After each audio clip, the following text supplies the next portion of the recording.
Welcome, everybody, to Tammy Tuesday, the podcast of life, love, and purpose. I'm excited you're here because I can't wait to share my guest. He is a special, special person to me. My awesome nephew, Zach Weigele. Zach, thanks for being here. Of course. Thank you for having me. It's my pleasure. I'm excited to dive into our conversation. I feel that your fresh outlook on life is going to be something that people will really enjoy listening to. So I want to start by just kind of setting the stage because your dad and myself are brother and sister, and we're the closest in age in our family of 5 siblings, and we've always been very, very close. So I remember when I was pregnant with Tyler, obviously my oldest son, Right. and when your dad called me and told me that you were on the way, I was so excited because you guys are so close in age. Yep. So, and the thing that's even cooler about that is that you have blossomed into such an amazing friendship. Not only are you cousins, but you are truly, truly very, very close. Easily. Yeah. Yeah. So I want to talk about that a little bit. First, I want to talk about how, because I know that that was a big piece of your life when you were in high school. That's when the two of you guys got pretty close. Yes, it was. I could give you the whole rundown about how we became a lot more closer, but that would probably take a couple hours. So I'll give you the TLDR. My friend Nick met Tyler through a video game called Rainbow Six Siege, and they found out that they both live in Arizona, and I think there was another party involved. But they met randomly online, right? Yeah, they met randomly online. Yeah. So this game is huge at the time. So it's like to meet someone that's in like the same state, let alone the same relative area, is insane. Well, that's, you know what? That's cosmic. Yeah. Oh yeah. Destiny was definitely intertwined in that little interaction. But anyway, so Nick met Tyler, and thus all of my friends at Thunderbird met Tyler, and then I started to meet some of those friends through another mutual friend of ours, Clayton. And through that, you know, Tyler texted me. He's like, "Hey, I'm hanging out with your friend," and I'm like, "Like, who are you hanging out with? I don't have that many friends this time of year." And he's like, "I'm hanging out with Clayton," and I was like, "What? You should come over." Okay, and ever since then, it's just been like tight, and Tyler is one of like my honestly idols, so it's cool that I had the chance to reconnect with him the way that I did, and now we're like best I know. friends. I love it. It makes me so happy, Zach, because that's how I was with your dad when we were kids. We're still very, very close, of course, but life changes because you have your own families. But as kids, when we were your age, you guys aren't kids, you guys are young adults, but I remember so well having that really tight bond and connection. So for both Mikey and I, your dad and I, it was like, oh my gosh, our kids love each other, like so close. And it's a different situation too, because you know, he's in another marriage. He's not married to your mom. He never has been. And so you have been back and forth between your mom and your dad. And so it was a unique situation. And I think that's what made it extra special was the fact that you weren't necessarily as entrenched in his Mikey's everyday life. And then, but still, you and Tyler gravitated to each other, like completely outside of I know, right? of us. It was cool to, you know, tell my dad, it's like, "Hey, you know, I've gotten really close with Ty," and he's like, "There hasn't really been any family events, like how?" And he's like, "Oh, well, I'm hanging out with him outside of." I know. I love. Just like I said, that's why I know that you two truly were just destined to be close. Absolutely, 100%. And that's what's funny about families, because you don't get to pick your family. Nope, not at all. And well, I mean, I think in some regards we do before we get here, but I mean, you kind of get into your family and you're not necessarily there for the reasons you think you're there for. Right. And when you do connect with people in your life and they happen to be family and you have a really beautiful, close relationship, it makes it extra special. Oh my gosh, so much more special. I love it. Yeah. I love everything about it. Yeah. And it's so funny because I remember like one of the biggest, it's not really advice, but one of the coolest things that my dad ever told me was, your cousins are your first best friends. And at the time that he told me, I was like, I didn't think much of it. But then like the more that I thought about it and the more that I've gotten closer with Ty and, you know, thus Jake and every single one of my family, it's like, wow, he was kind of right. He was right. It's very true. Actually, he he has said that for a long time. That's kind of an epiphany that you realize that your cousins really are, because your siblings are one thing, but your cousins are like a little bit removed, and they really are more of a friendship because you don't see them every day. So you do develop a stronger friendship, and they're really truly your first friends in life, because you're little, you grow up around each other, but yet you're not always together. So you get to be friends and have some distance, but then you get back together. So it's pretty cool to see. So yeah, absolutely. And the same thing can be attributed to my little brother. We're not always together, which oddly makes us a lot more close. Yeah. Because we see each other and we're never mad at each other. I can't speak for Ty or Jake or any of the other siblings. I don't know how much they fight or if they fight at all, but Robbie and I, we never get in a squabble. So it's cool to see on another side. For sure. Well, that's interesting that you say that, because I think that there's a lot to that with mixed families. Like I said, it really is about the relationships and not necessarily about where somebody comes from or where they live or reside. It's truly about friendship and relationship, which is why truly it goes in line with the fact that we do, I believe, pick who we want to be around before we get here. So when you do connect and you have those tight bonds, it's pretty cool. I love that you and Robbie are close. I think it's really cool because you're not around each other a lot. Well, actually, you're around each other a little bit more now. A little bit, yeah. And coming up, I'll be around a lot more, just because I'm going to be moving in with my dad here shortly, because the school semester is starting at SEC, and I decided, why not just stay with Dad? Yeah, it's a lot closer. I think that's so cool. And then you get to be around Robbie more. I know, with your dad and Rebecca, and I think that's awesome. So tell me what I was excited about this interview because I want to know what life was like for Zach growing up as an only child in a split family. The experiences you've had. You've had a lot of experiences. You've been very blessed in the things that you've gotten to experience in life. Give the listeners a snapshot into what that was like, because it's definitely unique. Yeah.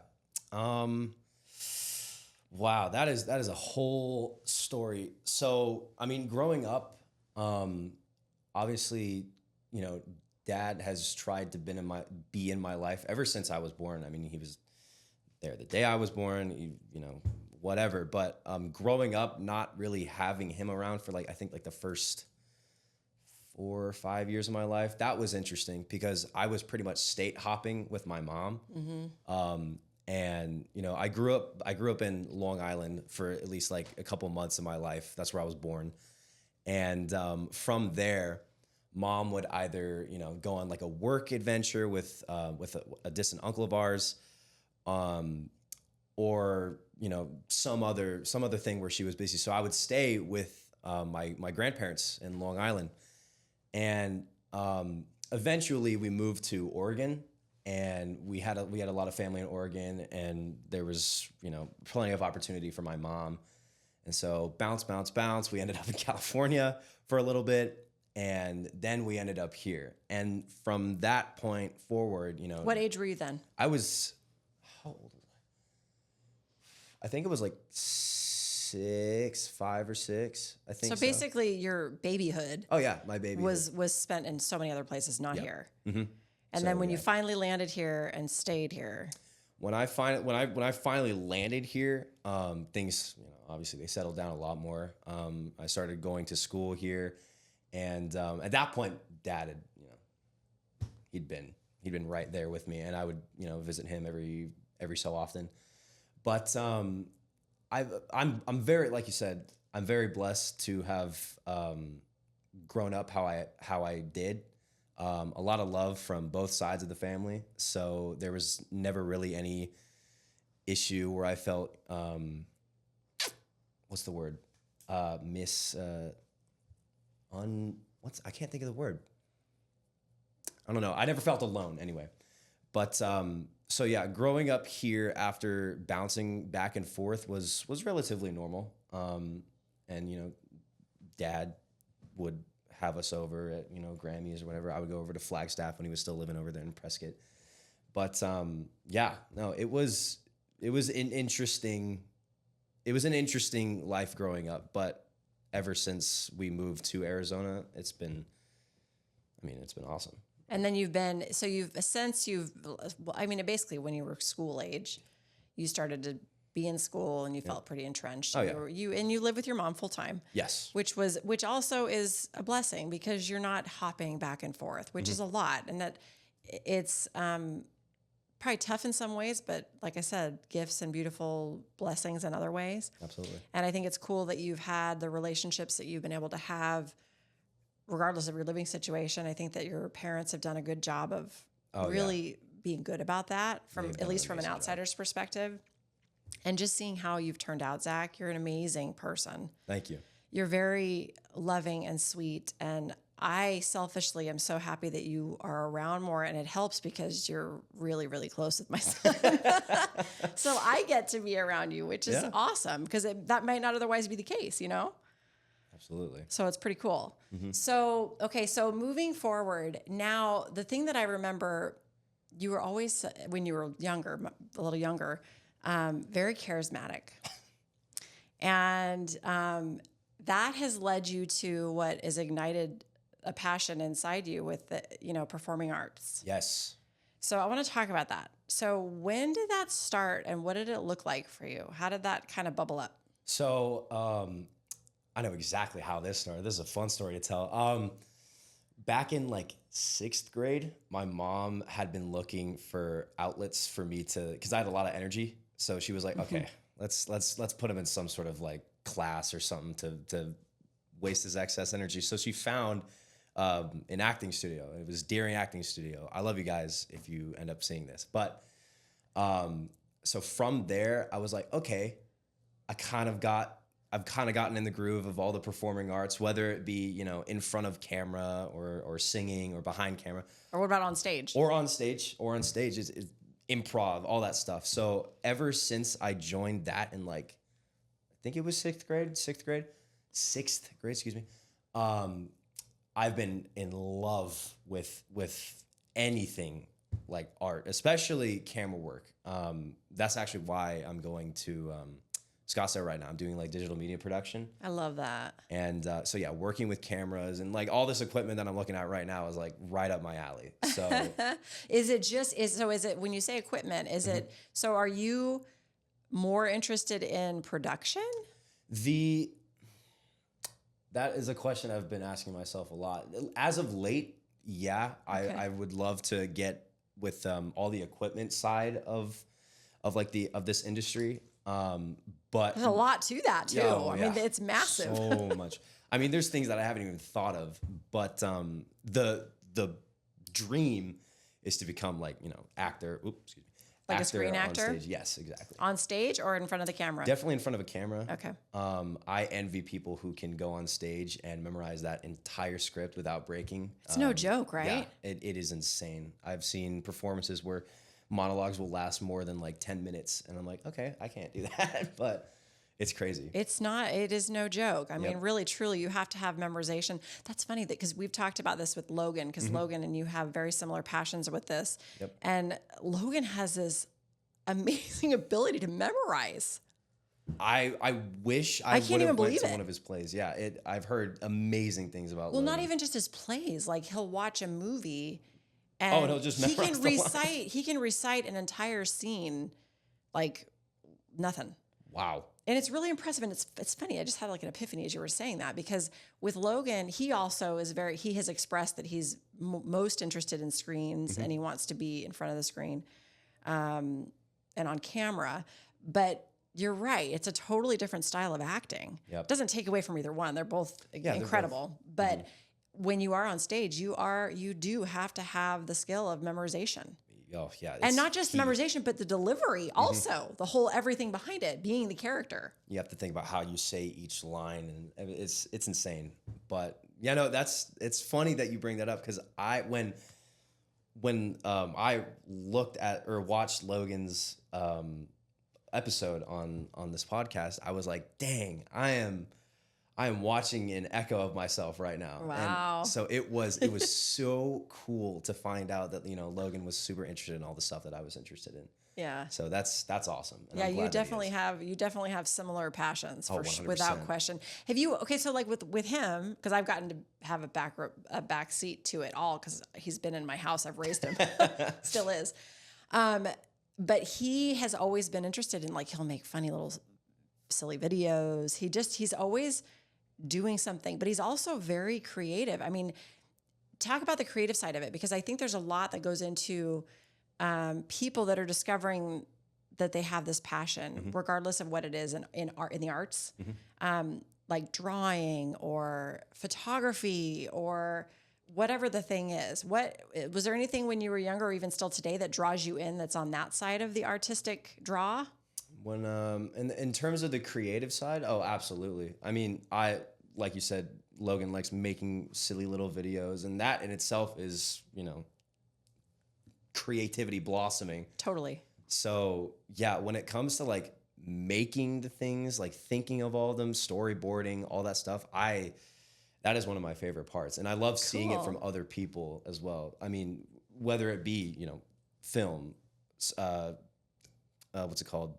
Screenwriting, play design, all the stuff that is in the creative side of performing arts. It's beautiful to see. I mean, insane. You watch like documentaries about how people make and come up with these ideas or these plays or whatever, and I'm just sitting there like, wow, that is like the fact that is in someone's mind, and all they needed was like an outlet to a mechanism. Yeah, a mechanism to display it. It's amazing. I mean, George Lucas, George R.R. Martin. I mean, Who do you look at in any regard, whether they're a producer or an actor or whatever in the performing arts, especially with screenplays, because that's what you like the most. Who has been some of your biggest idols and why? That is who's inspired you? Like, oh my gosh, that inspires me. Like, I can't get enough of that person. I think my go-to answer for that is definitely Robert Downey Jr. He's awesome. Oh my gosh. He's incredible. He's so cool. He is so cool. But yeah, I'm a little bit biased because I love Iron Man, and I didn't know who he was before Iron Man, but then actually listening to his story and just hearing all the stuff that he went through as he was growing up, and even when he was on screen. He grew up on the camera. Yeah, big behind time. The camera, in front of the camera. And so yeah, hearing like all the stories from him is like, if he can make it and he can get to where he is today, dude, anyone can. I mean, anyone can. It is so inspiring to hear all the stuff that he's gone through, and then just to see where he is today. So I think Robert Downey Jr. is like my first pick. That makes sense. I can totally see that. And I agree with you. He is one of those actors that has been doing it for so long, and he's been through so much of, childhood in Hollywood and or at least youth. I'm not sure how young he was when he started, honestly. Do you? I'm trying to remember. I think like one of his. I mean, he was young. He was probably his late teens, I would guess, at the early or at the latest, because he might have been earlier. I really don't know, but I imagine usually there's a lineup of getting to that point.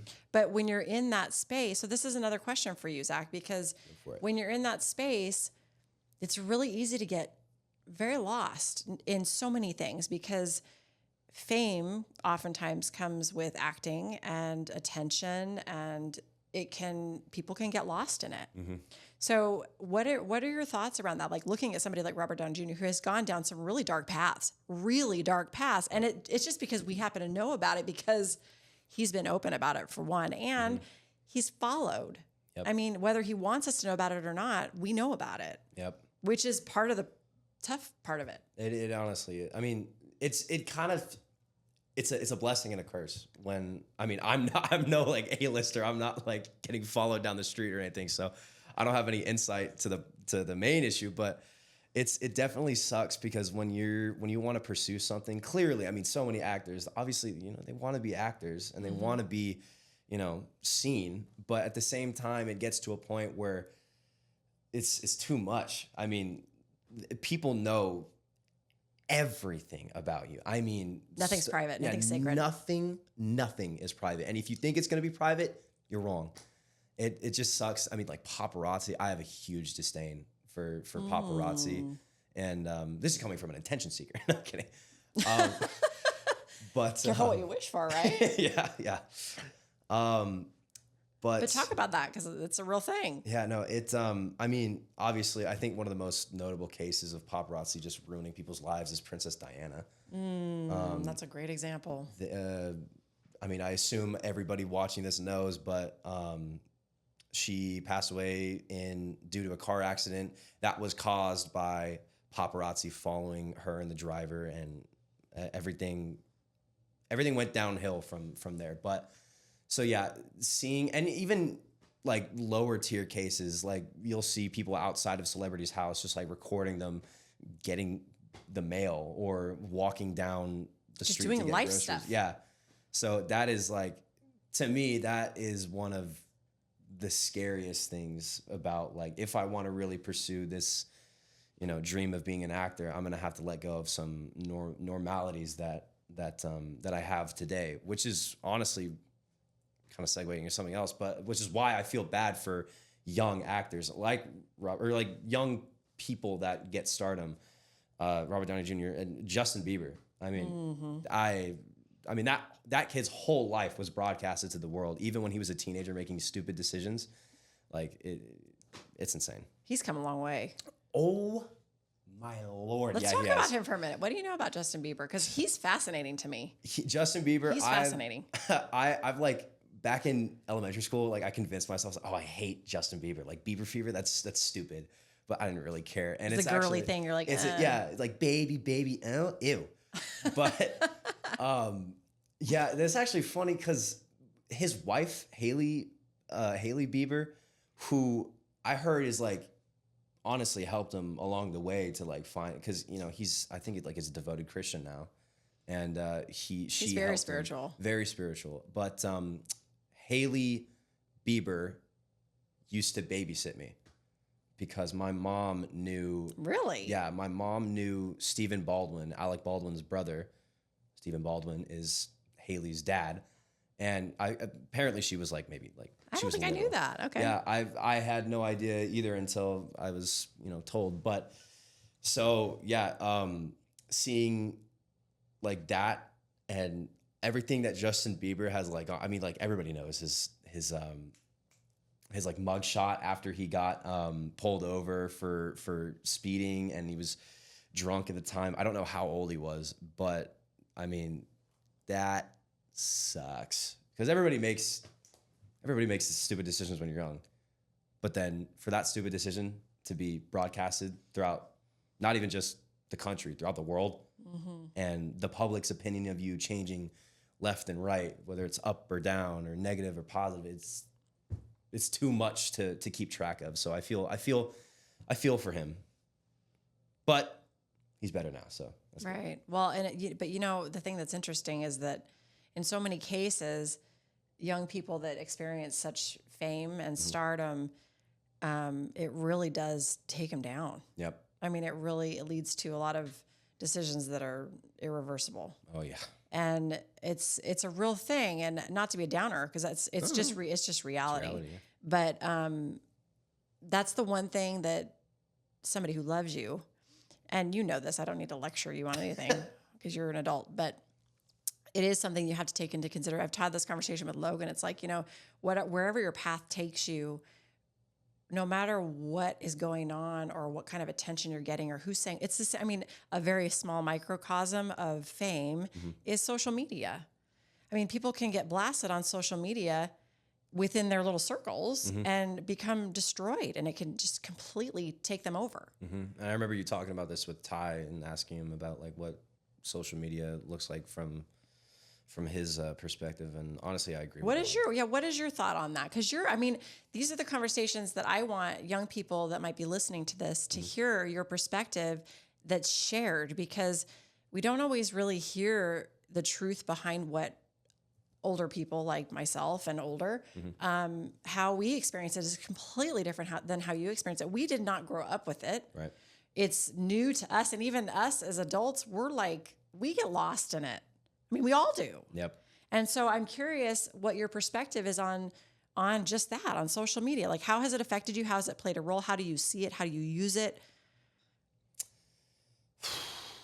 So there are a lot of positive and negative, equal amount of positive, equal amount of negative things when it comes to social media.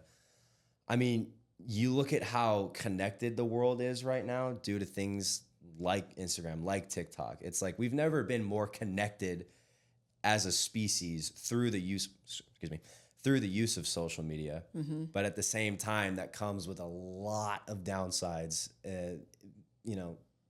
The image of yourself it's better now because I've just grown older and I don't really care. But I remember a time, and not just me, where your whole life was social media. I mean, like you wanted to impress whoever saw whatever post that you made, whatever story, whatever video that you posted. You wanted people to be impressed. You wanted likes. You wanted subscribers. You wanted reposts, and to the point where like it ruled your life. I know some people that went down the rabbit hole of social media and it ruined their life. I mean, they can't be happy without someone else's validation. And I used to be, truthfully, I used to be like that. I was a, self-conscious teenager at the time. I think everybody was, but seeing what, social media has done to the psyche of so many kids it is honestly heartbreaking. Right. But at the same time, I can't downplay the positives of social media. I mean, again, we've never been more connected. It's easy to look up things. It's a lot easier to be educated for nowadays with social media. So it's a double-edged sword. Well, that's really the age of the internet because everything is instantaneous. Oh yeah, everything's at our fingertips. Mm-hmm. Which there's a lot of benefit to that. Which, like I said, there's a lot of pros and cons to as in anything in life. Yep. Technology included and how we've evolved technologically because we have evolved tremendously just in my lifetime. I cannot believe the things I've witnessed come to be. And it's just getting faster and faster generation.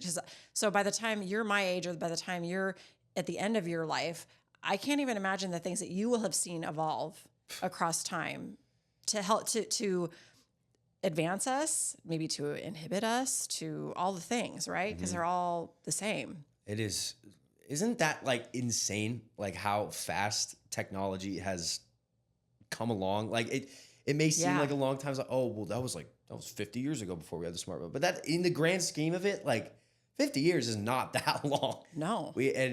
I can't. That's technically half of a lifetime. Exactly. I mean, like that's insane. If you're lucky, I guess. Or unlucky. But no, I'm a big tech head. I love technology. I love everything about new software that, is being developed. What do you think about AI?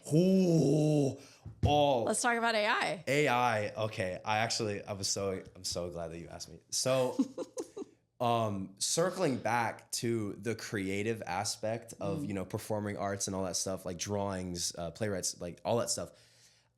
As a concept, I love AI, but in terms of people using that as a way to create things, it is so cheap. It is so cheap, and I hate it because people will they'll type in for some art making AI, like some guy at the edge of the universe holding up a billion pancakes, shoving it into his mouth.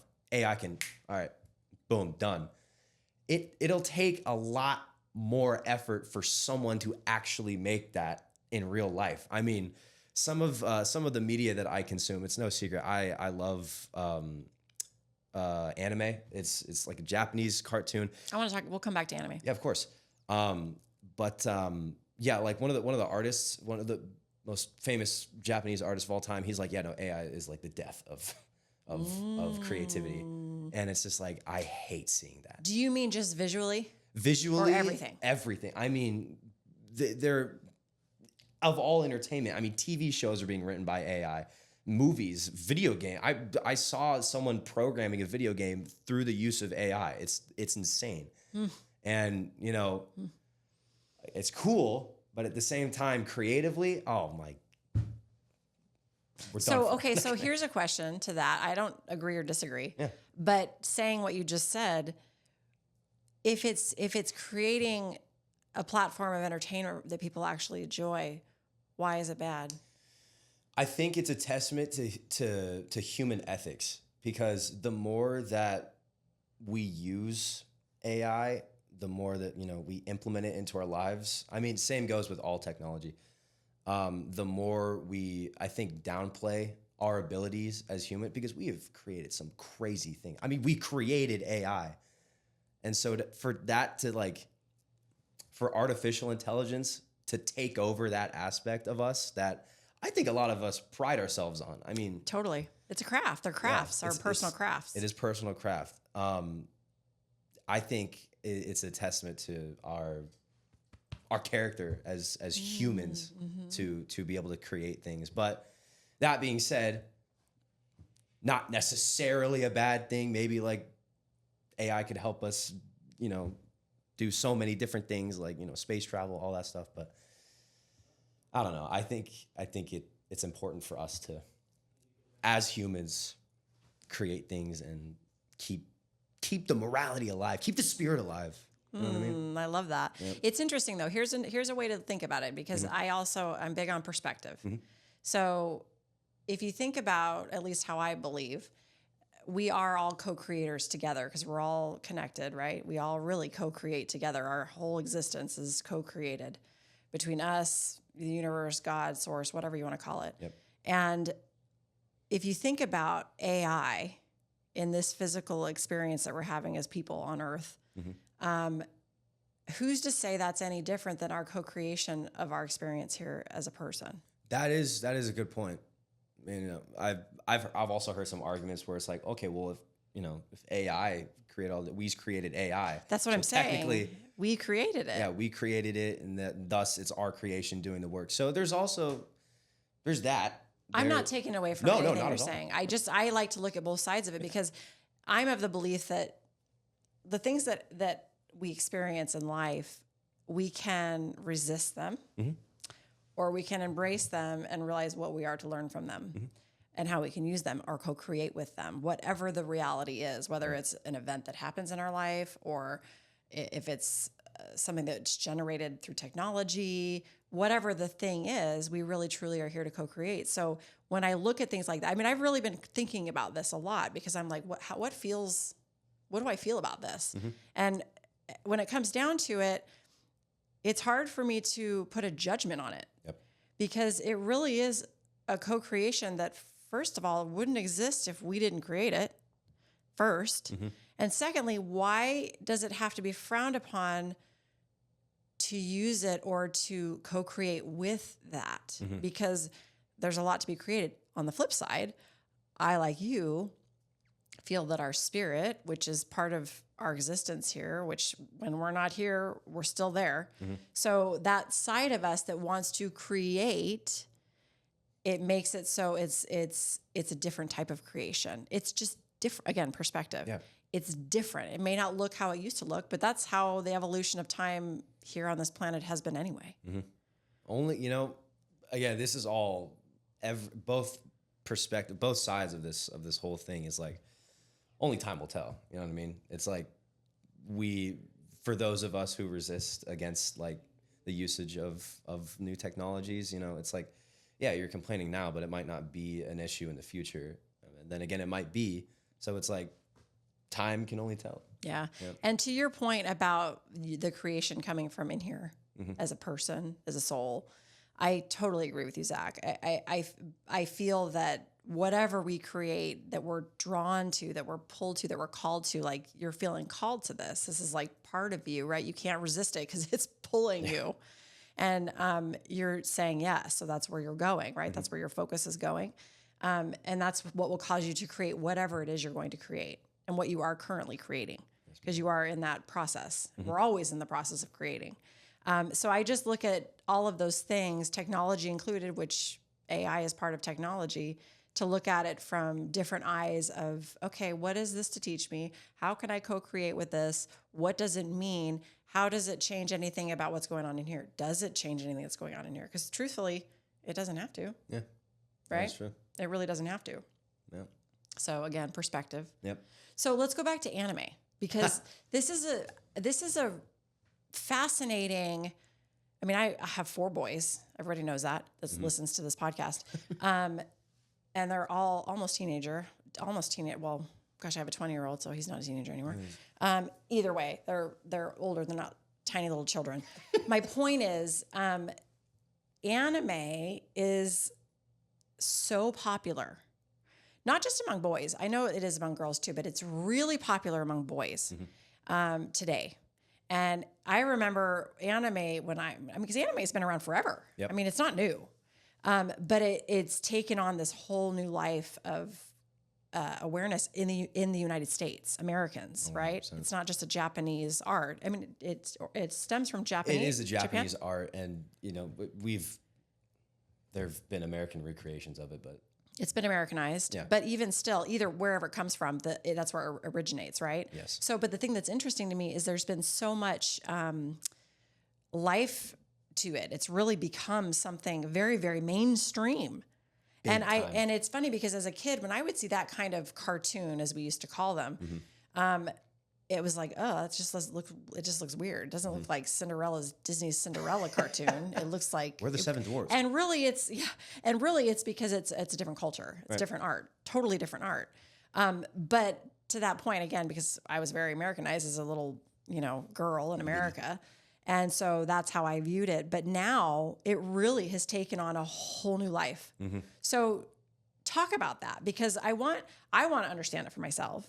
And I want people to know how big this is and why. What is it about it? Well, funny enough, Ty was actually the one that got me to start watching and He consuming. loves all that. it. Oh my Lord. He loves it.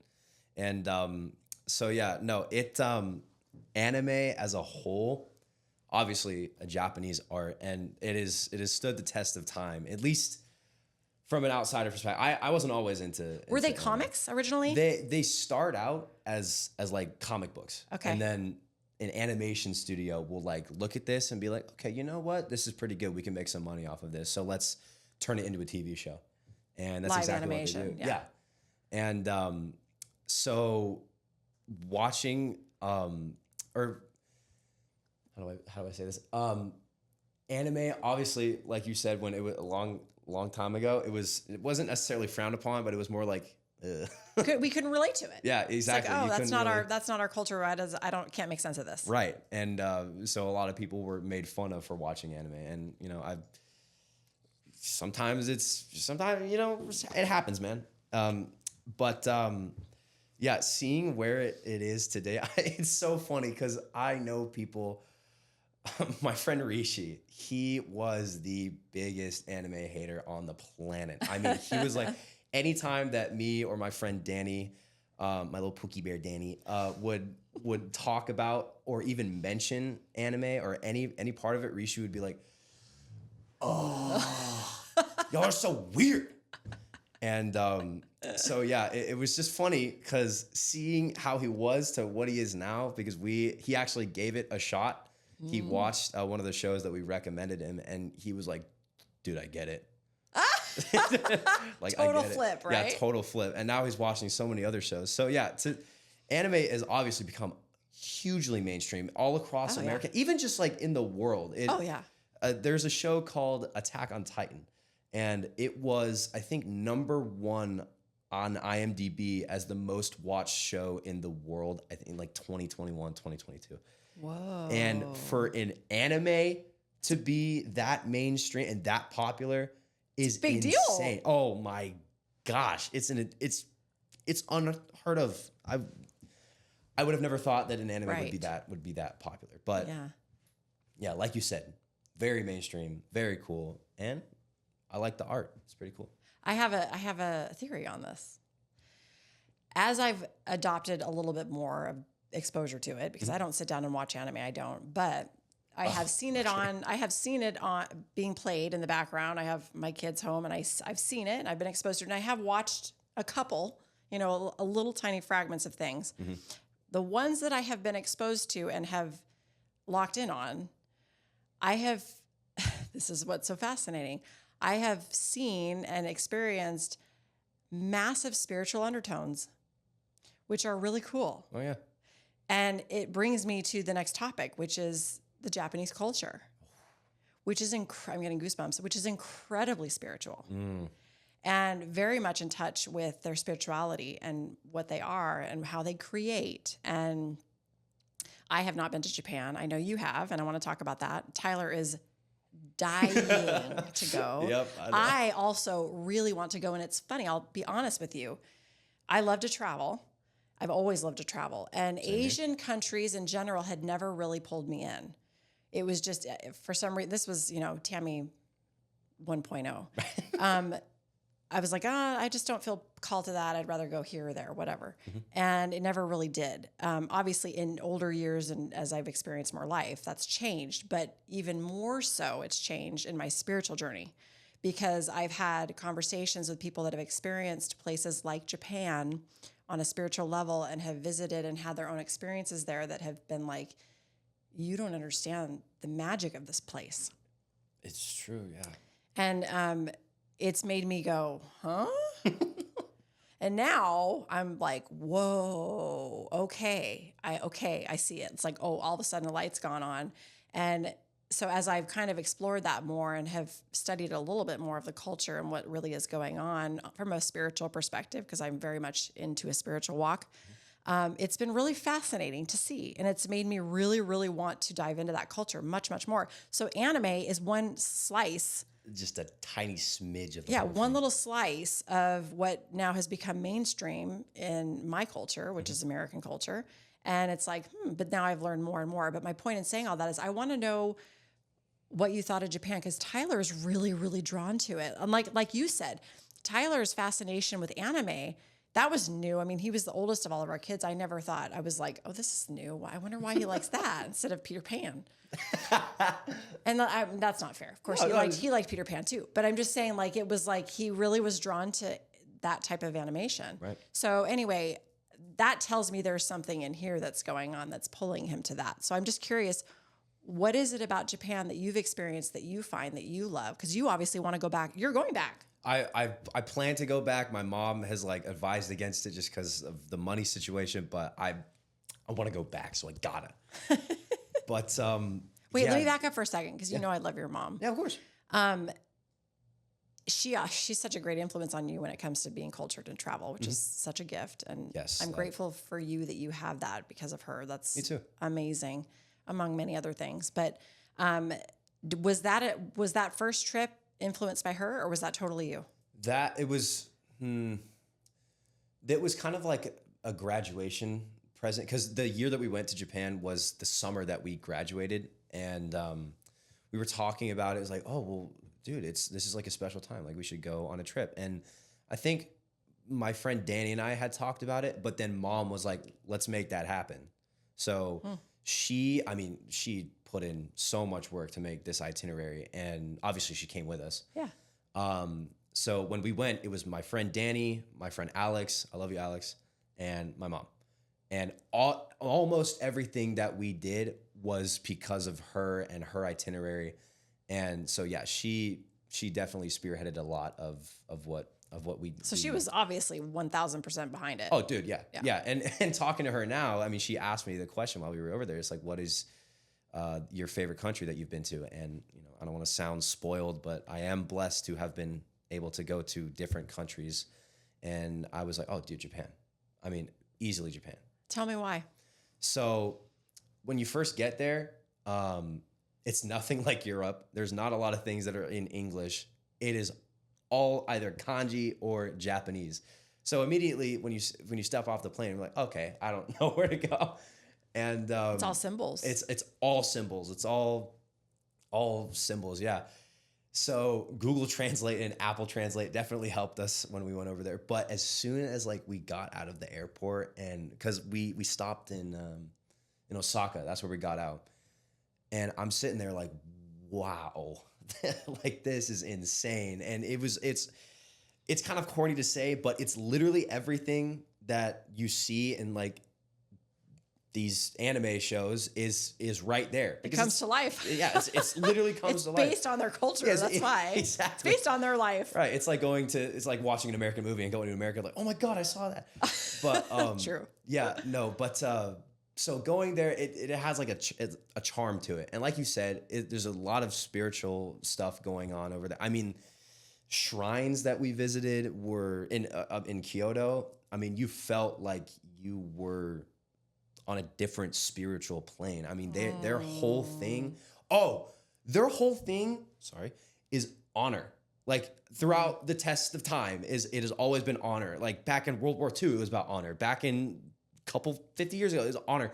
And they are so nice. Oh, they are so nice. You could drop your wallet on a station, and then some guy will just pick it up, go to the next station, and hand you your wallet.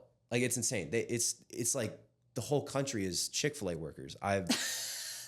It's incredible. On your honor. Yeah, it is on our honor. So yeah, going there, the honor system. That's what they live by. It's insane. Wow. So the allure of Japan, definitely the street life. I mean, again, like you said, anime is just a slice of Japanese culture. Like they are super into cars, and different like buildings that you can go into. Architecture. They're amazing architecture over there.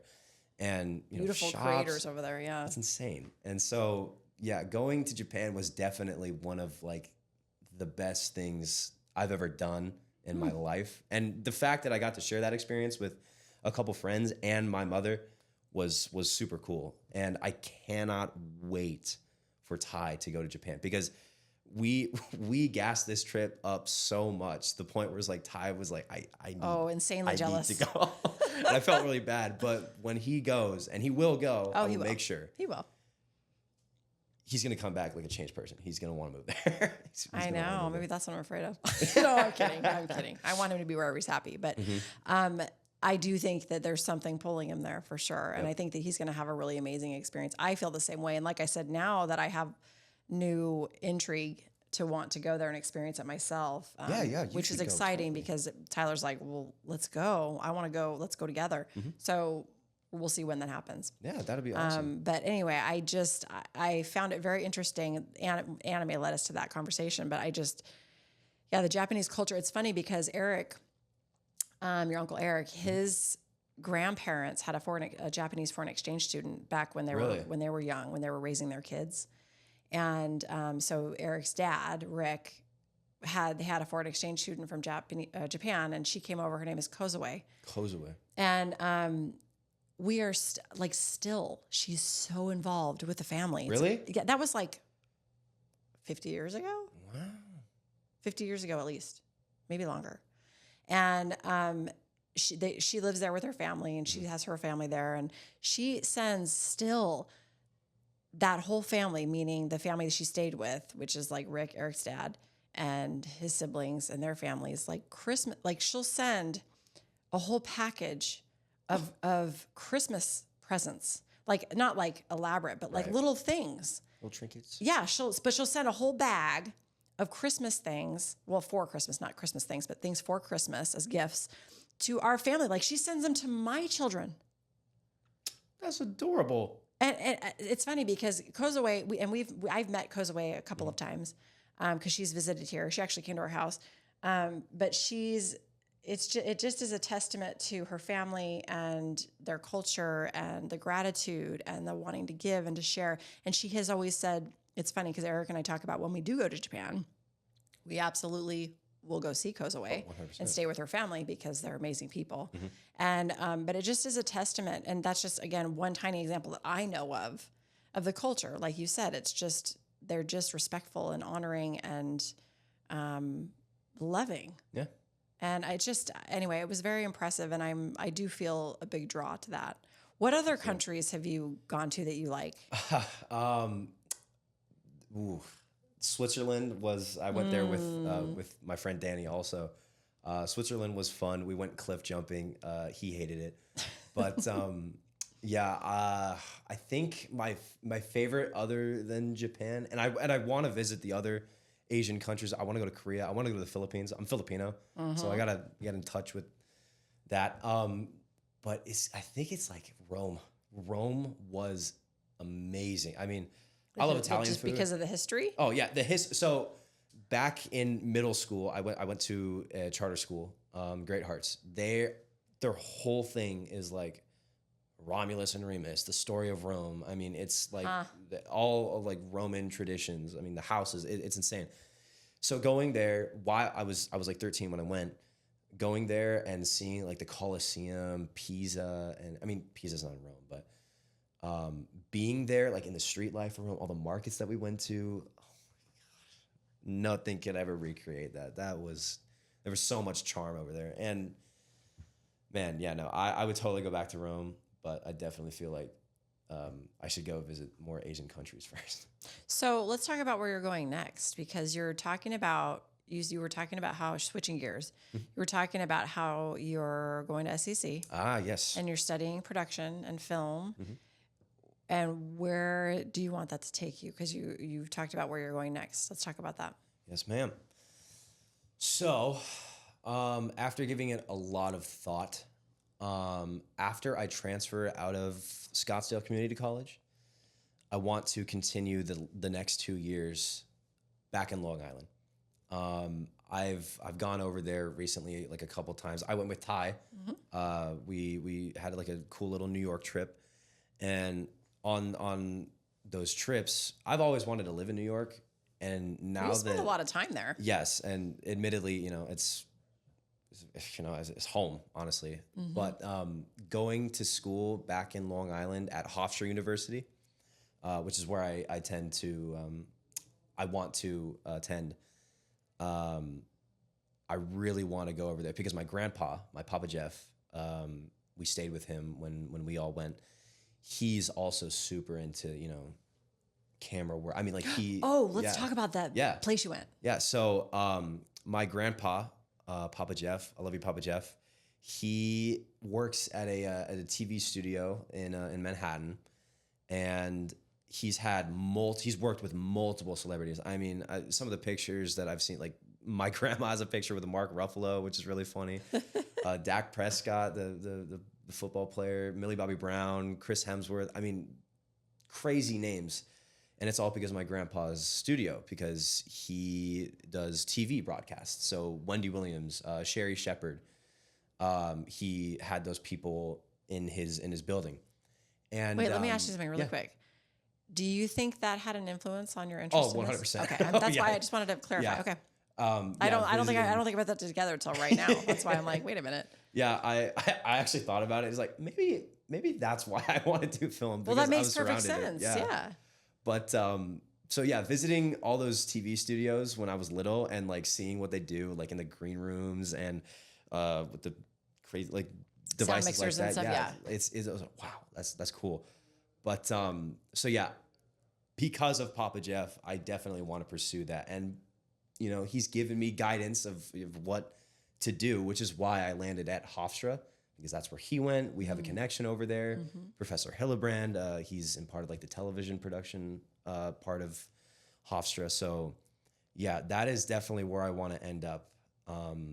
Even possibly living. I would love to move back to the East Coast. Well, there's so much. Well, speaking of the entertainment industry, I mean, there's Hollywood and there's New York. Yep. But, here's another interesting thing. I want to go back to New York, but really quick, as a side note, there's a lot of production houses and studios popping up right here. I heard, yeah. There's a lot. In Arizona, in the Phoenix metro area, there's a lot of production starting to happen here. And it's pretty interesting. I mean, we're a huge metro area, so it makes sense, and we're easy to get to. But it is interesting that I think this is going to be, and Atlanta's another huge hub. I was going to say Atlanta. But they're huge entertainment hubs. It's crazy.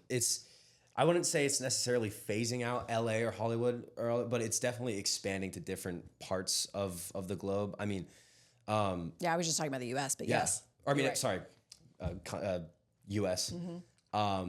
But some of the stuff that I like watching, like YouTubers and all that stuff, like all their production stuff, they're all going like Houston, Texas. So interesting. That's like a big hub for everybody. A lot of events are held there. Okay. But no, it's not just LA anymore. It's not just the Cali dream. It's, I mean, here and Atlanta and New York is more stage work, Broadway. I mean, that's theater. what they're known for. But still, but a lot of screen actors live in New York City. Exactly. There's a huge piece of that there. Huge piece. Yep. It is insane how how far production has come just in the United States and where you can find it. So speaking of production, what are your thoughts on how much it's evolved for just independent creation of work? For instance, YouTubers and social media influencers. I mean, these people are making bank. Bank. Oh, I mean, they're making bank doing this. huge amounts of money. Yes, that is actually what I kind of wanted to talk about that because the professor that we met at Hofstra, Professor Hillebrand, he brought up a really interesting point about how the digital media is going from TV and all that stuff, just how it was and movies and all that. It is all going to streaming services. Streaming. And podcasts like this. They have a whole section dedicated for learning podcast because that's, in all honesty, that is what it's shifting to. Anywhere you go, there is someone recording for their social media post. And it is no secret that they make huge amounts of money. I mean, I know. You could put there's a meme going on. There was a girl that was interviewed and she was very drunk and she said something. It was like Hoktua, and just based on that, for 2 weeks, I think her meme was relevant. She's made $250,000. At least what I've heard. Accidentally. Yeah, just random on the street. She took the opportunity of her 5 minutes of fame, and then she, took advantage of it, and now she has her own clothing line. Well, 5 minutes of fame has taken a whole new turn. Yeah. Yep. I mean, it's legit. It is insane. It is insane, and I would love to. On the production side of all that stuff, some of the YouTube videos that I watch, I get a lot of inspiration by making some short films that I see on the internet. There's so much content. Oh my Lord. I mean, it's crazy. It's an infinite amount of content. I know. It's infinite. I know. But, so yeah, I definitely, I respect it. I see the pull to it. And I would love to get at least on the production side of some of these massive YouTube videos like Mr. Beast. I was just going to say Mr. Beast. I mean, I didn't know who Mr. Beast was. And then the boys were like, Mom, Mr. Beast. And I'm like, what are you talking about? And then they showed me and I was like, what? And I think it's cool. Mm-hmm.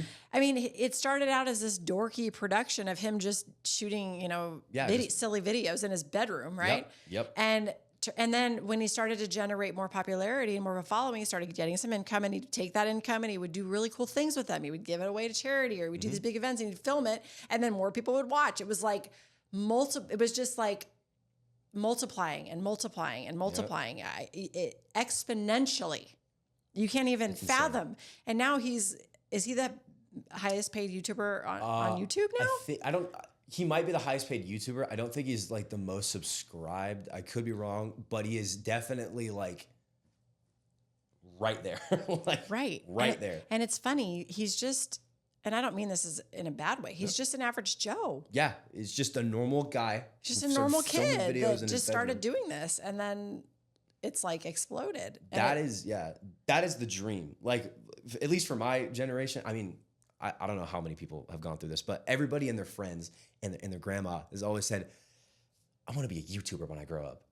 And it's so funny that that's even a thing. Right? It's insane. YouTube went from this totally unstable thing that you're never going to know if you're going to fall off or completely waste your entire career based on something that you're focusing on the internet. And now it has become full on careers, a career path. Oh, I know. It is a career path. Yeah. Absolutely. And it's fame and it's awesome. Money and it's all the things. I mean, well, the thing that's interesting, go back to your comment about traditional TV as we knew it when I was growing up, which was commercial television programming, right, which looks so different now. It's all streaming services, even just the cable services. I mean, your great grandfather was a pioneer of cable television for Arizona. Yep. I mean, truly the pioneer for it. So the founding fathers of cable. So you look at where cable has gone now, cable has changed so much. Again, a testament again to our technology advancements that we've made and how much they've evolved and completely changed communication, cell phones. I mean, you name it, it's all of it. But it's mind blowing how in those evolutions, what's changed culturally and how we absorb it, how we ingest it. Yep. And the content, there's so much content. It is never ending. And you can't even And it's infinite. I mean, it's never gonna stop. Yep. There's no way it'll ever stop. Even if a platform gets shut down, they're gonna find new ways to. Well, don't you wonder what's gonna compete with YouTube? That's like I've really there's thought always about a that. monopoly until there's not. Yeah, I mean, Rome fell. So well, that's what I'm saying. So there's got to be some competition out there. So I wonder what's coming with that. I think right now my biggest bet is obviously YouTube can be short form or long form content. Right now it can, yeah. But and then you see like these things like TikTok. That is short form content of just swiping through your phone. And I mean, you've seen how popular that has gotten. I mean, it is everybody knows TikTok. Everybody knows TikTok. It's no secret. I don't even need to introduce it. I thought they were going to shut it down. That they might. I don't know what's going on with that. I don't know what's going on with that either. But there was a bill passed, and I don't know if that's going to ever happen or not. But because stuff like this happened before, and it's still there. But anyway, short form media is definitely, I feel like, is runner up. That's going to like not necessarily take over YouTube or take over the television scene, but just like kind of insert itself in like in mainstream. I don't think movies will ever die out. I don't think that's ever I don't think happen. so either. Not for me. I'm a huge movie buff. Me too. Your whole family is. I know. We love movies. If I could do one thing on television, it's watch a movie, of course. But yeah, so I definitely think short form media and TikTok is definitely going to rule it already is ruling the world. But don't you think, so this is one of those, going back to like what we were talking about earlier, when you're comparing AI and how we're using it, it's replacing, right? So this is one of those technological things, the short form media that you're talking about, the TikToks, the 30-second videos that don't hold your attention because it's on to the next. See, to me, when I look at that, that's where where it makes me feel like there's a lost vision for more. It's like there's just not a lot of depth. And as a soul, as a spiritual being, which we all are, and everything's so instantaneous, and we cannot even hold our attention for longer than 2 seconds. And if you don't keep up, you're going to lose out, and that's moving on. I mean, it's like you can't keep up. You can't even have a conversation with somebody and keep them engaged. That is because that's how we're being spoon-fed, this short form media.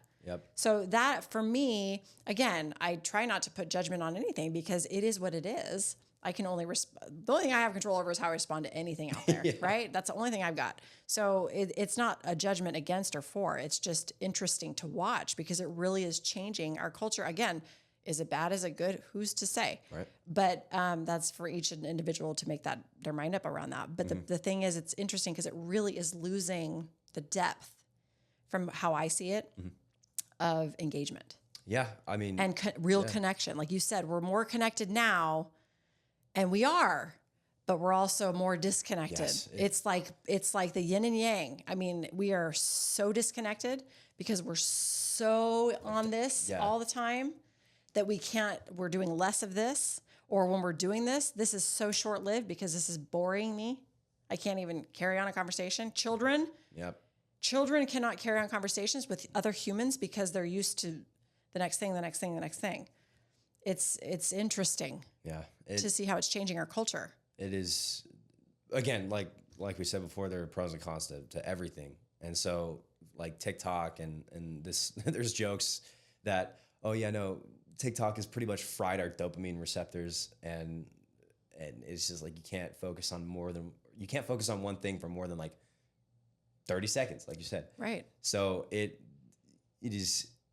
crazy to see both sides. Like, I know people that, like you said, you'll get into like an engaging conversation, what you think is an engaging conversation, and then you take your eyes off them for like one moment and they're on their phone.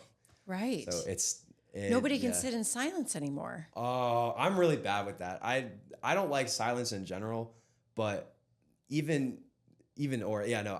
bad with sitting in silence, but it gets to a point where like if you can't go like a minute without scrolling on your phone, like, okay, that's pretty crazy. Right. Well, that's our society. It is.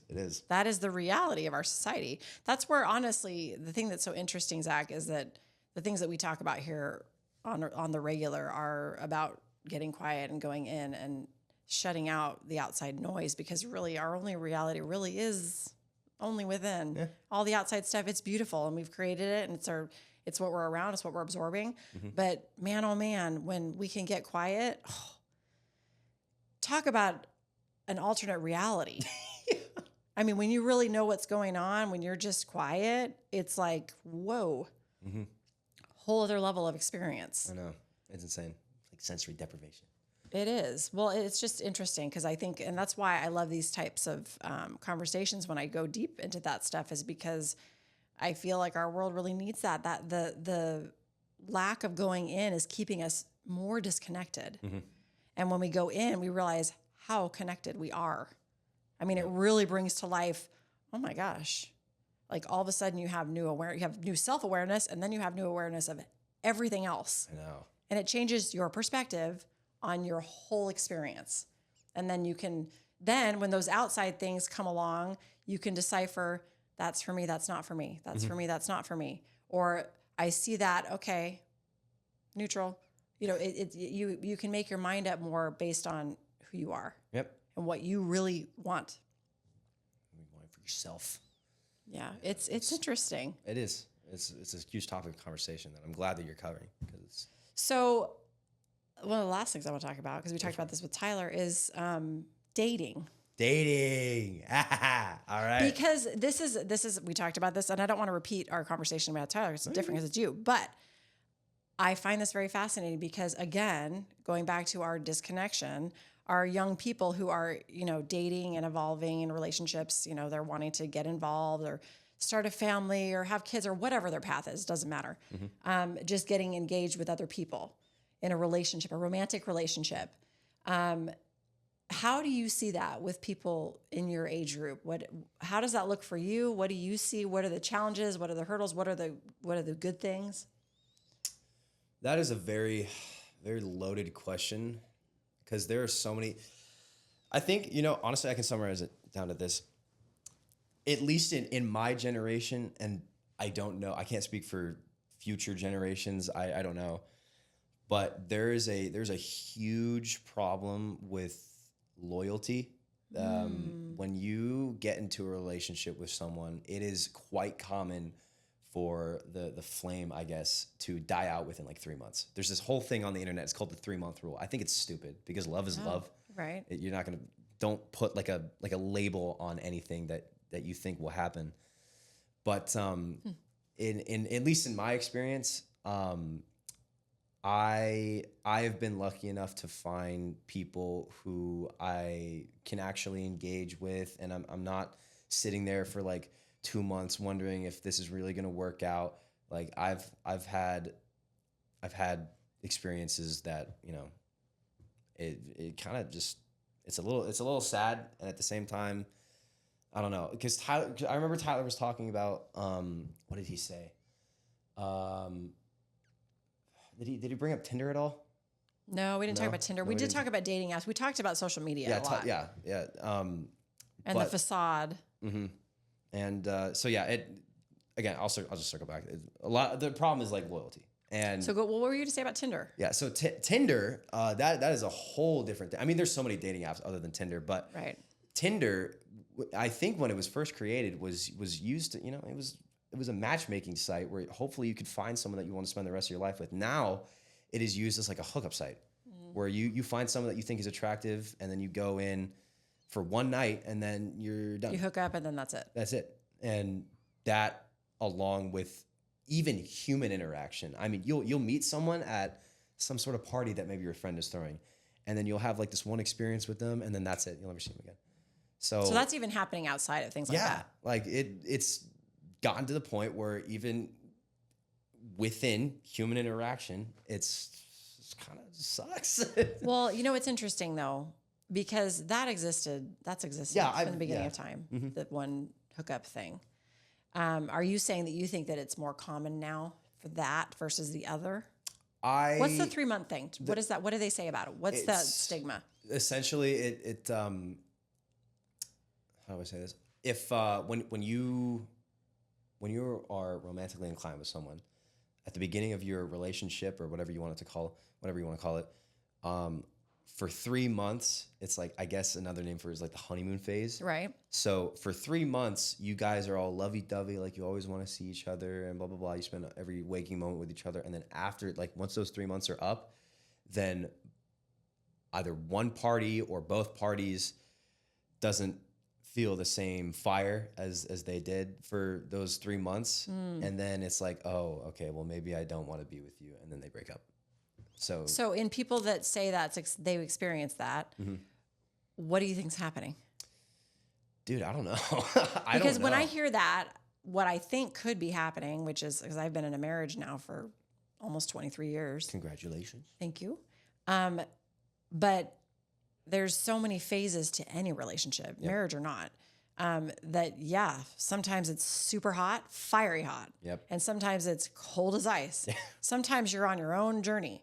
I mean, there's so many different levels to relationships, romantic relationships, and coexisting together, having like a partnership. Yep. It seems to me, and this is a question or a statement / question. Do you think that it's possible, because we have such an instantaneous society, that people have no patience to understand, to get through those phases? Because we all have seasons of relationships. So when the fire's burnt out for a minute, because it burns out, you find it again. It goes like this, right? I mean, it's constantly, it's cyclical. But when the first time that couple, a young couple, that feels the fire flame kind of burn out a little bit, they're like, oh, well, I only want that. Yep. Because I want instant gratification, and I'm no longer getting that, so I'm going to go over here. Exactly. I don't think they're disciplined enough to like want to like stick with it. Like, I know there's It's pretty much, you know what it is? It's just swiping. It's swiping on TikTok. Interesting. It's like, with people. Yeah. That 3 months is that 30 seconds of enjoyment that you get in your phone, and then you swipe to the next one. The next hit. Yeah, exactly. The next dopamine. The next spike. So it takes, like, love is hard. It takes a lot of discipline to maintain love. I mean, for someone like you've been married for 23 years. Obviously, I know you've had ups and downs and whatever, and and that and that. So it's no secret that love is hard. So you gotta stick with the program, man. You can't dip as soon as you're bored. Otherwise, that's not love. That's just. So you think that that's what's going on out there, like for you in your experience? Are you like, wow, you feel differently than that, but you're seeing that? Yes, ma'am. That makes sense. Yep. And that's how I think Tyler was kind of explaining it too. He's like, there's just he said the word loyalty. Yeah. He said there's no loyalty. Like there's no lasting patience and growth. And okay, so we hit a hiccup. Let's figure this out. Instead, it's like, I'm out. Yep. Interestingly enough, I'm actually going through a romantic situation right now with my now girlfriend, McKenna. Hi. She and I actually broke up like a year and a half ago after however long we were dating. And after that, like, split up, she messaged me and she was like, oh, blah, blah, blah. And then we ended up trying this again. So right now we're kind of in a trial phase. Yeah, see where this goes type of thing. And I really hope it goes well because she is awesome. And in fact, Grammy has met McKenna. I brought her over to. I think she told me that. Yep. So, so here's a perfect example. And not to label anything because you don't know where things are going to go because you're both individuals. Right. But knowing that, would you consider yourselves in the honeymoon phase right now? That's tough to say because you know each other, but still, it's fresh again. Yeah, the thing is we've known each other for so long. We've known each other since like third grade. So that connection that the 3-month rule kind of provides, I guess, or like the 3 months. We've already had that multiple times. So that is really interesting. I don't know. I think the honeymoon phase, at least in my experience now. I was going to say, it's only for you. You can't put words in her mouth, but for you. For me, I think the honeymoon phase, like the phase where you guys are like madly in love. Right. I think that expired back when we first dated. But right now, it's kind of weird. For me anyway, it's like a new version of the honeymoon phase. Like, I'm excited to pursue something with her. And it's not necessarily the same flame that it was when we first started dating, but it's like It's I don't familiar know. but exciting. Yes, yeah, it's familiar and exciting, and I can't wait to see where it goes. But I wouldn't say it's the honeymoon phase. It's kind of like, you just got in a fight and now you're good again, Right. sort of thing. Like that kind of relief Yeah. that you feel. Yeah. That makes sense. That makes sense. Yeah. Yeah, I do find it really interesting, and it's fascinating to hear young adults talk about their dating lives and how it works and relationships and finding someone to have companionship. And there's nothing wrong with just having fun too. I mean, that is part of your youth. Trust me, I did you're plenty. I did young. plenty of that. You don't need to be committed. It's okay to try people on, and I don't mean that in a sexual way, but just I really don't. I mean, like, just experiment with people and see what you like, and be friends with people and see who you like and see what you like, and maybe not so much of that. So you know more about who you are and what ticks for you. But besides that, it's again, I feel like that's the cultural instant gratification, lack of patience, of digging deeper. Like there's just less depth with people. Definitely. And I think that's causing people to not really connect. Which is, again, it's no judgment against it. If there's more single people, fine. Maybe that's the way it is. But if people are unhappy with that, and this is what I'm hearing, is that I think people are unhappy with the scenario. So if they could understand what's really going on within themselves, maybe they should go internally and say, well, what is it that I really want? What am I missing here? Maybe I need to be the best version of myself instead of looking out here to make me happy. Because if I look out here to make me happy, and after 3 months I'm not happy, I'm going to be like, But instead, if I'm secure in myself, whatever's happening out here, okay, so things aren't fine. I'm good. We're still good. Yeah. It changes the connection. 100%. So I hope young people can, anybody, not just young people, anybody in today's society that's single, that's looking to have a companionship, to go within and love yourself first, because you can't go further in a relationship until you do that. That is something that I also kind of wanted to talk about a little bit. This is just what I've learned. When you want to pursue something, when you want to pursue something with someone, you're not two halves to make a whole. You are your own person. You are two wholes that make a greater whole. Like, do not feel as if you need this other person to maintain yourself, because if that's the case, like you're never satisfied. You're never gonna be satisfied. You're never satisfied. So make sure that when you're going into something, like, be whole, be your person, be yourself. Don't rely on anything else to give you what you need. Right. You know? Well, I got news for you. That's really all you have. So you got to go in, you got to love within. Exactly. And the thing that's so beautiful and ironic about that, Zach, and everybody listening, and Tammy included, when I say things, I say them to myself, is that when we do love ourselves and are whole, as you say, the other person starts magnetizing right to us, because they're also whole, and that creates a connection. Yes. Being self-confident, I cannot explain this enough. I cannot pursue that. I don't know. Being your own person and, like, again, being whole, dude, that is the most attractive thing on the planet. I mean, it is insane.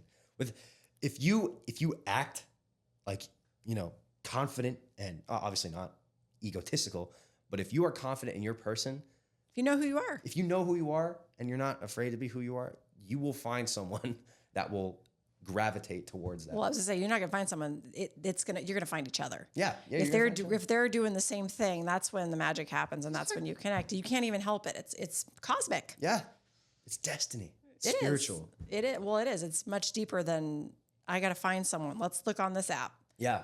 That's the manual way. There's nothing wrong with the manual way. But if you want to find real, true connection, you got to go within first, and then all of a sudden, when you're not looking, bam, lightning strikes. Yeah, that's when you're not looking. That's exactly what that'll happen. It'll blindside you. Yeah, exactly. It's a beautiful blindside. It is. Yep. It can be overwhelming. Yeah. Because you're like, wait a minute, I was fine over here. What's going on? What's happening? But well, this was such a great conversation. I know. I was super excited to do this, and I'm glad that I had the chance to come on here. So I'm really glad that you asked me, and that goes back to you knowing yourself. And I think that takes a lot of confidence within to just say, hey, I want to do that. And I said, well, then let's make it happen. Come on here. So here we are. And Zach, I want you to know how much I love you. And I want you to know, and I don't mean this in a condescending, motherly way, but I'm going to say it anyways. I'm really proud of you. And I know you are such a beautiful person and you are seeking your whole, and that is the best way to be. So don't ever stop shining your light. Chase your dreams because they're pulling you. Yes, ma'am. And keep your light ignited because it's big. Thank you so much. I mean, and Tammy, what you're doing on here is amazing. Giving people opportunities to talk. So I'm so glad that you are pursuing this, and obviously it's something that you want to do. So I am also proud of you as a nephew. Thank you. I appreciate that. No problem. So thanks for being here. No problem. Thank all of you for being here and listening. I hope you got a lot out of this conversation. I definitely did. I love sitting with someone that I truly love with my heart, and it makes a big difference in what we talk about and how deep we go. So I hope you enjoyed it. I hope you can have conversations like this with the people that you love, because it's very, very meaningful and brings you closer together, which I appreciate. That is true. As always, you can get more information on my website for Tammy Tuesday, tammytuesday.com, as well as follow us on social media at Tammy Tuesday Life for more information. Also there, you'll see ways to engage with me on a deeper level. I do offer heart healing sessions that you can book through my website, as well as other information. I have a blog there and other things. So always engage in that way. Also, this is, if you're listening, we are on YouTube. So if you do find us on YouTube, please, please, please subscribe. It does help it so we can reach more people that really need these messages. And if you know someone that could use this message, please don't hesitate to share it. You never know when somebody needs something that you don't expect. It's true. Sending you always with lots of love and light. And remember, life, love, and purpose, it all begins with you. Peace out. Bye.